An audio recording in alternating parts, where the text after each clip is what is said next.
ओम क्रींकालकाय नमः। ओम ह्रीं क्रीं कंकाले नमः। आज आप एक बहुत ही शक्तिशाली मंत्र का सिद्धि विधान जानने वाले हैं और साधनाओं का समय आ गया है। 15 तारीख से देखिए बैठकी है, तो आपको यह वीडियो देखना इसलिए जरूरी है कि इसमें सारे जो मंत्र आज तक आपने श्रवण किए हैं उन सब का भी इसमें आपको प्रस्तावना यानी शुरुआत में कैसे आपको क्रियाएं करनी है उसकी जानकारी आपको इस वीडियो में मिल जाएगी। तो यह वीडियो बहुत जरूरी है, जो भी साधक बंधु हैं देखेंगे। कंकाली माता का जो हम मंत्र आज आपको जिसका सिद्धि विधि विधान बताने वाले हैं, इसको हम एक बार श्रवण कराएंगे। वैसे भी यह आप 51 बार श्रवण कर चुके होंगे इस वीडियो के रिलीज होने के 12 घंटे पहले।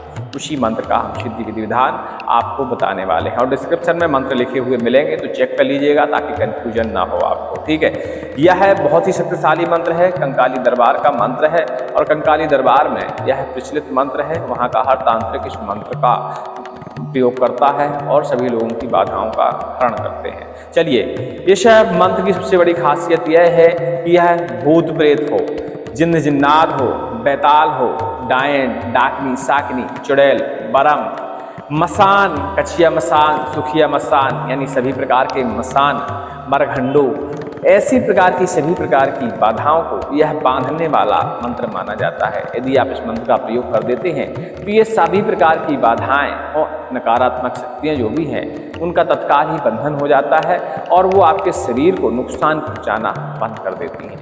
और अक्सर जैसे किसी इष्ट को या प्रेत को कहीं दूसरी जगह बैठाना हो या उससे सीधा नरक भेजना हो, उसका तरण तारण करना हो, तो इस मंत्र के जरिए उन सभी प्रेतों को आप बांध सकते हैं, वो बंध जाते हैं। ठीक है, वो विधि विधान अलग है। आप यदि जानकारी मांगेंगे किसी प्रेत को, यदि वो ज़्यादा ही हटी है, उसका तरण तारण नहीं हो पा रहा है और मंत्रों द्वारा हट भी नहीं रहा है, तो उसको बांध के हम कैसे दूसरी जगह बिठाएं ताकि वह अपनी जगह से हिले ना, लोगों को नुकसान पहुंचाना बंद कर दे।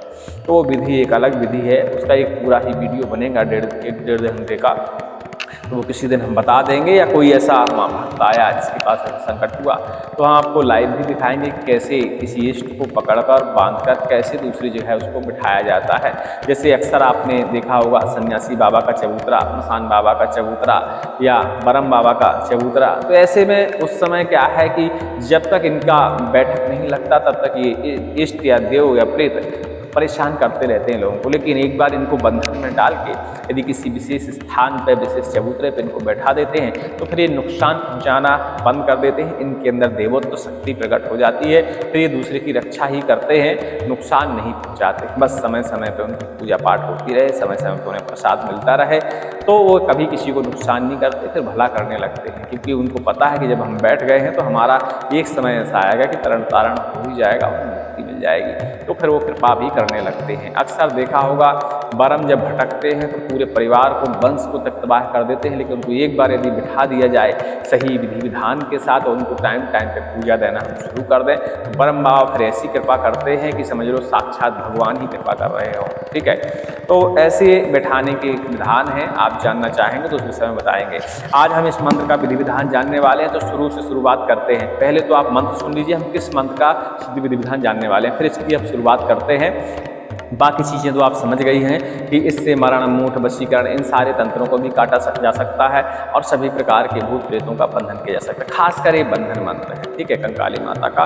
और कंकाली माता विशेष होती हैं बंधन डालने में और भूतों का भक्षण करने में। ठीक है, तो आप जान सकते हैं कि माता कंकाली का मंत्र कितना प्रबल होना चाहिए। मंत्र का एक बार श्रवण करेंगे तो इसका हम विधि विधान बताएंगे और सभी मंत्रों का विधि विधान बताएंगे कि कैसे सभी मंत्रों की आपको शुरुआत करनी चाहिए। ठीक है, ओम काली काली कंकाली महाकाली हरण काली शमशान काली धाय काली, एक पैर खड़ी बजावे ताली, जहां बजे ताली पहुंचे काली, जा बैठ पीपर की डाली, 12 मदना मद पिए 70 बुरा खाए, मुर्दा छाती बैठ प्यारी पाए, आत्मा दौड़ी मरघट जाए, भूत प्रेत को बांध, जिन्न जिन्नात बैताल को बांध, डायन डाकनी साकनी को बांध, चुड़ैल बरम को बांध, चौक को बांध, चौराहे को बांध, मसान कछिया मसान, सुखिया मसान, मिर्चा मसान को बांध, मरघट की मरघंडू को बांध, नौ नारसिंह डोंडिया को बांध, इंद्र परी जादू टोना को बांध, मरण मूठ 12 बंगाली की विद्या को बांध, फिर ले काला छुआ ऊपर मद की धार, मेरे बैरी को मार,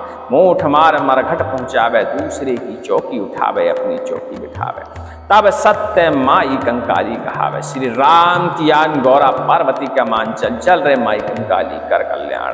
धरती माता आकाश पिता रक्षा कर परमेश्वरी महाकंकाली महादेव की दुहाई। ओम ह्रीं क्रीं कंकाली नमः। इस तरह का मंत्र है। इसी मंत्र का आप सिद्धि विधान जानने वाले हैं। वीडियो बड़ा होने वाला है तो बोर बिल्कुल ना होइएगा, क्योंकि जब तक आप पूरा विधि विधान नहीं जानेंगे तब तक समझ लीजिए कि परेशानियों का सामना करना पड़ सकता है किसी भी मंत्र की साधना करने के लिए। तो सर्वप्रथम हमको क्या करना है, स्वयं को स्नान कराना है। समय निश्चित करना है। बैठकी से लेके पूर्णिमा तक आप मंत्रों की सिद्धि कर सकते हैं। सबके अलग अलग दिन भी हैं, कुछ की आप कंपल्सरी दिनों में भी साधना कर सकते हैं। तो आपका जब मन हो बैठकी से तब कर सकते हैं। कई मंत्रों की एक दिन में साधना है, कई को डिवाइड है कि आप 10 दिन में भी जाप कर सकते हैं, 8 दिन में भी जाप कर सकते हैं। तो जो भी मंत्र की आप साधना करना चाहते हैं उसकी विधि आपको मिल ही गई होगी, तो आप देख लीजिएगा। ठीक है, तो सर्वप्रथम कैसे करना चाहिए, स्नान करिए। आप जो भी इष्ट है आपका उसकी एक तस्वीर आपके सामने होनी चाहिए। कुछ इष्टों की ऐसी है जिनकी तस्वीरें आपको उपलब्ध नहीं हो पाती हैं। ठीक है, तो आप उनकी जगह अपना मन ही या ओम का निशान बना के, कुछ भी बिंदी बना के, उसका आपको अंक पता होना चाहिए कि इन देव का अंक कितना है। तो उस हिसाब से उनकी बिंदी दीवार पर बनाकर वहाँ उनकी छवि का स्मरण करते हुए मंत्र की साधना कर सकते हैं। देव का मंत्र यदि किसी को जानना है किस देव का क्या अंक होता है, तो वैसे तो आजकल इंटरनेट पर सब्जेक्ट जाहिर है, लेकिन फिर भी कोई पूछना चाहता है व्यक्तिगत किसी इष्ट का अंक, तो वो हम आपको बता देंगे। ठीक है, वो कमेंट आप करेंगे या टेलीग्राम में पूछेंगे तो हम दे देंगे आपको। ठीक है, सर्वप्रथम जैसे कंकाली माता का मंत्र आज साधना करने वाले, तो आपको एक खप्पर बनाना अनिवार्य है। खप्पर देखिएगा इधर जल रहा होगा, इस तरह का आपको एक खप्पर बनाना चाहिए। और मटकी जो होती है, घड़ा जिसे बोलते हैं, छोटे साइज का, उसको बीच से काट लीजिए। उसका खप्पर आपका बन के रेडी हो जाएगा। संविदा उसमें डाल दीजिए। संविदा, सप्त संविदा, पंच संविदा, 3 संविदा या सिंगल संविदा भी उसमें डाल सकते हैं। पलाश की लकड़ी वगैरह डाल सकते हैं, लेकिन देवी की यदि साधना कर रहे हैं तो उसमें नीम की लकड़ी थोड़ी सी अनिवार्यता रूप से डालिएगा। ठीक है, अब आपका ये सब हो गया। माता जी को स्नान कराइए, ध्यान कराइए। जो भी इष्ट है उसको स्नान ध्यान कराइए। कुशा से कराइए, नहीं है कुशा तो पुष्प से स्नान करा दीजिए। ठीक है, अच्छा पुष्प तिलक ये सारी चीज़ें तो आप कर ही देंगे, पुष्प चढ़ा दीजिए। इसके बाद सर्वप्रथम उस इष्ट से प्रार्थना करिए, और प्रार्थना करने के बाद आप इन खप्पर को प्रज्वलित करिए। उसी इष्ट के नाम से उसमें 5 आहुतियाँ आप घी की डाल दीजिए। ठीक है, इन सबको करने से पहले आचमनी जरूर करें अपने आप को और पवित्र करें। कोशिश करें, जनेऊधारी यदि आप हैं तो अच्छी बात है, नई जनेऊधारी हैं तो तंत्र साधना में जनेऊधारी के बिना भी कार्य चल जाता है। सर्वप्रथम हनुमान जी महाराज का एक मंत्र है, इसको सिद्ध करने की आवश्यकता नहीं है। यदि आप साधना कर रहे हैं तो इनको सिद्ध करने की आवश्यकता नहीं है। ठीक है, तो इस मंत्र का आप कम से कम 21 बार जाप करें और 5 बार इस मंत्र की आहुतियाँ डाल दें। कौन सा मंत्र है? ओम नमो हनुमते रुद्रावताराय सर्वग्रहान भूत भविष्यादि वर्तमानान समीपस्थान सर्वकाल दुष्ट बुद्धानुचाट्यो चट्टाय प्रबलानि छोवय छोवय मम सर्व कार्याणि साधय साधय स्वाहा। इस तरह का मंत्र है, विघ्न विनाशक मंत्र है। आप कोई भी साधना सिद्धि करते हैं तो उसमें विघ्न कम आते हैं इस मंत्र का शुरुआत में ही पालन करने से। और देवी की जब आप साधना करें तो भैरव जी का और हनुमान जी का मंत्र का स्मरण या नाम का स्मरण जरूर करें, क्योंकि ये पहरेदार होते हैं देवी के। यदि इनकी आज्ञा आपको नहीं मिलेगी तो समझ लो देवी की कृपा आपको नहीं मिलने वाली। तो इनको, इनके नामों का पहले स्मरण करें। इनके आपके पास मंत्र उपलब्ध हैं तो उनका भी आप प्रयोग कर सकते हैं। ठीक है, ये तो हो गए शुरुआती। अब इसके बाद अपने शरीर की आपको सुरक्षा करनी है। तो शरीर सुरक्षा के लिए नारसिंह कवच तंत्र साधना में सबसे उत्तम माना जाता है। तो नारसिंह कवच का जो मंत्र है हम आपको पहले भी कई वीडियो में बता चुके हैं, लेकिन आज चलिए फिर से सुन लेते हैं।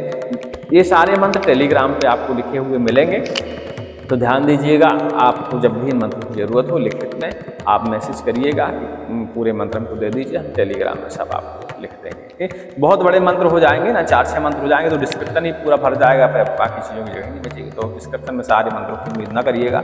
जिस भी मंत्र की ज़रूरत है तत्काल आप हमें मैसेज करिएगा। सुबह यदि मैसेज करेंगे तो रात तक आपको मंत्र मिल ही जाएगा। ठीक है, क्योंकि थोड़ा सा टेलीग्राम हम टाइम से देखते हैं, हाँ 24 घंटे नहीं देखते। ठीक है, लेकिन आपके सिद्ध करने से पहले ही मिल जाएगा। ठीक है, कोई ना कोई देख ही लेता है टेलीग्राम, हमारे बहुत लोग देखते हैं, किसी न किसी को मिल ही जाएगा तो आपको मंत्र उपलब्ध हो जाएगा। ठीक है, ओम नमो महानरसिंहाय सिंहाय सिंहमुखाय विकटाय वज्रदंत नखाय माम रक्ष रक्ष मम शरीरम नखशिखा पारयन्तम रक्ष रक्षां कुरु कुरु मदीय शरीरम वज्रागम कुरु कुरु परयंत्र परमंत्र परतंत्राणाम छिणु छिणु खड्गादि धनुबाण अग्निभुषुंडी आदि शस्त्राणाम इंद्र वज्रादि ब्रह्मास्त्राणाम स्तंभ स्तंभ जलाग्नि मध्ये रक्ष ग्राम मध्ये नगर मध्ये वन मध्ये रण मध्ये शमशान मध्ये रक्ष रक्ष राजद्वारे राजसभा मध्ये रक्ष रक्षां कुरु कुरु भूत प्रेत पिशाच देवदानव यक्ष किन्नर राक्षस ब्रह्म राक्षस डाकिनी शाकिनी मौजन्यादि अवधि प्रेतानां भस्मं कुरु कुरु भवत्रं ग्रह सिंह सहमुखी ज्वाला जिह्वे कराल वदने माम रक्ष रक्ष मम शरीरम वज्रमय कुरु कुरु दश दिशां बंध बंध वज्रकोटम कुरु कुरु आत्मचक्रम भ्रामामर्थ सर्वर्तम रक्ष रक्ष सर्वभयम नासाय नासाय व्याघ सर्व वाराह चोर्दन बंधाय बंधाय पिशाच स्वान भूतान कीलय कीलय ओम होम फट स्वाहा। इस तरह का मंत्र है, आप इस मंत्र का पालन कर सकते हैं। तो आपने कवच अब पढ़ लिया है। इस कवच को पढ़ने के साथ ही अपने शरीर के अंगों को भी स्पर्श करना अनिवार्य है। जैसे हमने जो कवच आपको भी श्रवण कराया, इसको आपको पढ़ना है। मंत्र मिल जाएगा आपको टेलीग्राम में, निसंकोच रहिए। तो इसको जो सर्वप्रथम अपने माथे पे स्पर्श करना है, इसको पढ़ते हुए अपने दोनों बाजुओं पे स्पर्श करना है, अपने शरीर पे पूरे शरीर में हाथ उठा देना है। यह कवच आपके ऊपर एक्टिव हो जाता है। इसमें ज़्यादा कुछ करने की जरूरत नहीं है, सिर्फ आपको इसको 11 बार पढ़ लेना है। कम समय हो तो 5 बार भी पढ़ सकते हैं, कोई दिक्कत नहीं है। इस कवच को आपको सिद्ध करने की भी आवश्यकता नहीं है, लेकिन जैसे ही पढ़ना शुरू करें, इसकी एक आहुति अग्नि में जरूर डाल दें इस मंत्र को पढ़ते हुए, और इसके बाद इस मंत्र को आप पढ़कर अपने पूरे शरीर को स्पर्श करें। इसके बाद आता है आसन बंधन मंत्र। अपने शरीर का बंधन आपका हो गया, इसके बाद आता है आसन बंधन। तो आसन बंधन जो मंत्र है हमारा, उसका वीडियो आप कल ही देख चुके होंगे, या इस वीडियो के पहले देख लीजिएगा, वो वीडियो आपको मिल जाएगा कि आसन कैसे बांधा जाता है। तो आप देख लीजिएगा, तो आपको आसन बांधने की विधि उसमें मिल जाएगी। ठीक है, अब आपका आसन बन के रेडी हो गया। इसके बाद नरसिंह भगवान उग्र भगवान माने जाते हैं, तो आपको अपनी सुरक्षा के आसपास एक घेरा बनाना है। तो नरसिंह भगवान का ध्यान करते हुए उनसे प्रार्थना करिए कि कोई भी बुरी शक्ति, क्योंकि अक्सर आप साधना करते हैं तो कोई ना कोई चीज़ विघ्न डालने के लिए जरूर आती है, क्योंकि अक्सर भूत प्रेत आसपास कहीं भटक होते हैं। तो उनके विचार यही होता है उनका कि सामने वाला यदि साधक बन जाएगा तो हमको यह फिर पास नहीं आने देगा, या चाहे जिस जगह से हमको हटाने की कोशिश करेगा। तो अक्सर कुछ न कुछ कारण होते हैं, मतलब कोई न कोई चीज़ विघ्न डाल लें, ऐसी साधनाओं में आती ही आती है। तो ऐसे में उग्र नरसिंह भगवान का एक मंत्र है, उसको पढ़ते हुए अपने मन में ध्यान करना है कि कितना अपना घर का एरिया है, ऐसे अपने दिमाग में बनाना है, और अपने पूरे ऐसा मन में स्मरण करना है कि मेरे घर के चारों तरफ एक घेरा बन रहा है, सुरक्षा घेरा। नरसिंह भगवान उसके चारों तरफ घूमकर हमारे घर की, परिवार की, बच्चों की और हमारे शरीर की रक्षा करेंगे। तो ऐसा मन में विचार करना है, और इस मंत्र की पहले ही 5 आहुतियाँ डाल देनी है, और उसके बाद ही मन में स्मरण करना है, और एक बार मंत्र को पढ़ना है। देख के भी पढ़ सकते हैं, कोई दिक्कत नहीं, लेकिन इस मंत्र की कोशिश करिएगा कि याद कर लीजिएगा, क्योंकि यह आपको मन के हिसाब से यह मंत्र कार्य करता है। तो मन में पढ़ने वाली बात है, तो आप इस मंत्र का कंठस्थ कर लीजिएगा। एक दिन में कंठस्थ हो जाएगा, इतना बड़ा मंत्र नहीं है। कौन सा मंत्र है? ओम उग्राय उग्रवीराय उग्रविक्ताय उग्रवज्राय वज्रदेहिने रुद्राय रुद्रघोराय भद्राय भद्रकार्णे जिरिम हिरण्य नृसिंहाय नमः स्वाहा। इस तरह का मंत्र है, आप इसको पढ़ लीजिएगा। ठीक है, और बढ़िया घेरा बना लीजिएगा। अब आपका ये सारा कार्य कंप्लीट हो गया। इसके बाद आप दीपक प्रज्वलित करिए बढ़िया सा। 4 मुख का किसी मंत्र में विधान है तो 4 मुख का कर लीजिए, सिंगल मुख का विधान है तो सिंगल मुख का कर लीजिए। कंकाली जी का जो मंत्र आपने श्रवण किया, इसमें 4 मुख दीपक का विधान है, और इसमें आपको सरसों के तेल से ही दीपक को प्रज्वलित करना है। आपको ये ध्यान देना है। दीपक का पूजन वगैरह सारी चीज़ें कर लीजिएगा। यदि आपके यहाँ कलश स्थापना का विधान है तो ये सारी चीज़ें आपकी साधना विधि करने से पहले कलश स्थापना की विधियाँ आप निपटा लीजिएगा। ठीक है, वो सारी चीज़ें आपको कर लेनी है। कलश स्थापना यदि आपके यहाँ होती है तो वो सब करने के बाद ही अपनी साधना विधि का विधान रचेंगे। कोशिश करेंगे कि इस मंत्र को आपको रात में जपना पड़े, दिन में इस मंत्र को जपने की आवश्यकता नहीं है। अक्सर 6 बजे यानी शाम के सूर्य अस्त होने के बाद ही इस मंत्र का जापन शुरू करें। जापन की जहाँ तक बारी आती है तो इस मंत्र को जाप करने की वैसे तो 21 माला है, 21 माला इसकी जपनी चाहिए आपको, लेकिन नवरात्रों के समय में इसको आप तोड़ के जप सकते हैं। जैसे 21 माला वाली बात है तो आप इसमें 3-3, 4-4, 5-5 ऐसी माला करके 9 दिन के अंदर जब भी आपकी 21 माला कंप्लीट हो जाती हैं उस दिन इस मंत्र का आप 108 बार हवन कर दीजिए। ठीक है, बस इस मंत्र का सिद्धि विधि विधान संपूर्ण हुआ। अब ध्यान आती है कि आप हवन करने तक इसमें सीमित नहीं रहेंगे। हवन आपने कर दिया, कंप्लीट हो गया, लेकिन ध्यान देनी कई बार देवी के मंत्रों में, खासकर देवी मंत्रों में आसपास के लोगों को सवारियाँ आने लगती हैं। जब भी इस मंत्र का आप जापन करें या इस मंत्र का हवन करें तो अपने परिवार की महिलाओं को खासकर अपने से दूर रखें, दूसरे कमरे में रखें। ये आपको ध्यान देने वाली बात है। ठीक है, और हो सकता है आपकी कुछ सवारी आ जाए तो आदि आपने कवच धारण किया हुआ है तो आपको सवारी नहीं आएगी, निश्चिंत रहिए। और माता जी की भी आज से ऐसी समझ में आती है जैसे कानों में आवाज़ सुनाई देना, माता जी की छवि सामने प्रदर्शित होना, तो उसमें घबराने की बात नहीं है। माता जी की कृपा आपके ऊपर होने वाली है, ऐसा आपको समझना चाहिए। ठीक है, ये हो गया हवन जैसे हो गया, संपूर्ण हो गया। अब इसका मेन विधि विधान होता है घर से बाहर। तो घर के बाहर आप देख लीजिए आसपास कोई नीम का वृक्ष हो या बरगद का वृक्ष हो या कोई देवी का स्थान हो। शमशान में भी देवी के स्थान होते हैं तो वहाँ भी आप इस पूजा को अंजाम दे सकते हैं। कहीं कई जगह सात्विक पूजा मानी जाती है तो कई जगह नहीं मानी जाती। तो आपको कोई स्थान ऐसा नहीं मिलता तो एकांत में कहीं नीम का वृक्ष जाइए, उसके नीचे जाइए और एक छुआ ले जाइए, यानी मुर्गी का छोटा वाला बच्चा जिसका रंग अक्सर काला हो, ऐसे बच्चों को आप देखिएगा। थोड़ा बड़ा भी चलेगा, कोई दिक्कत नहीं है, फुल मुर्गा भी चलेगा, वो भी दिक्कत नहीं है। बस आपको जीव हत्या नहीं करनी है, सिर्फ इसके पूजा की अपनी फॉर्मेलिटी को अदा करना है। वहाँ ले जाना है, थोड़ा सा मदरा ले जाना है। ये कार्य आप 10वीं के बाद करेंगे। 9 दिन में तो आपका ये संपन्न हो जाएगा, लेकिन इनकी पूजा 10वीं के बाद आप देंगे उनको। तो एकादशी, द्वादशी, त्रयोदशी ऐसे आप किसी भी दिन इनकी पूजा उनको दे सकते हैं। ठीक है, तो आप नीम के नीचे या किसी मंदिर में जाइए, जहाँ भी कंकाली माता का मंदिर हो, वहाँ ये सारी चीज़ें वर्जित नहीं है, वहाँ नाम से पूजा होती है, तो आप अपने हिसाब से कर सकते हैं। ठीक है, तो अपना जो छुआ है उसको बाएं हाथ से पकड़ लीजिए, दाहिने हाथ से मदरा की बोतल या जिस चीज़ में भी मदरा आपने डाल रखी हो, देशी मदरा ही हो, इस बात का आपको ध्यान देना है। माता जी को स्मरण करते हुए अग्नि पूजित करके उसमें 5 आहुतियाँ ऐसी मंत्र की दें और माता जी को प्रार्थना करें कि यह सेवा आपके लिए, इसे स्वीकार करें। जो मंत्र हमने जाप किया है उस मंत्र में इतनी शक्ति दे दें ताकि उस मंत्र का हम परोपकार में प्रयोग कर सकें। ठीक है, और सभी प्रकार की बाधाओं का वह मंत्र हरण करने वाला हो, उतनी उसमें शक्ति प्रदान करें।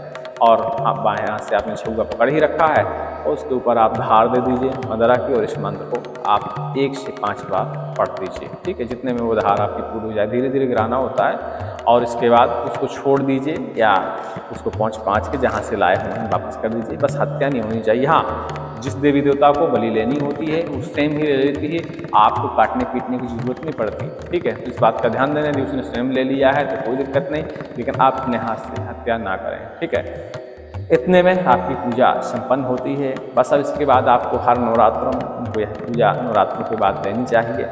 जब भी आपका दिन शुरू हो दशहरा के बाद से आप यह पूजा उनको दे सकते हैं, या जो भी पूजा, जब मंत्र आप सिद्ध करते हैं तो इसमें आपको पूजा का एहसास होने लगता है कि हमको क्या पूजा देनी है, वो आपके कानों में आवाज़ गूंजने लगती है, सपने में दिखाई दे जाता है, कुछ ना कुछ इस मंत्र के इशारे आपको मिलते हैं। आप प्रयोग करने वाली जहाँ बात है तो प्रयोग इसके बहुत आसान है।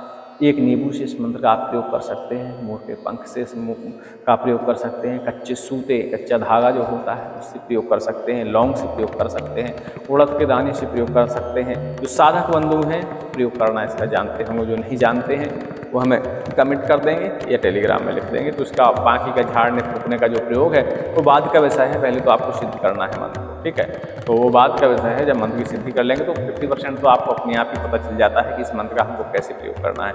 यह मंत्र शत्रु को मारने के काम भी आता है, इस बात का भी आपको विशेष ध्यान देना है।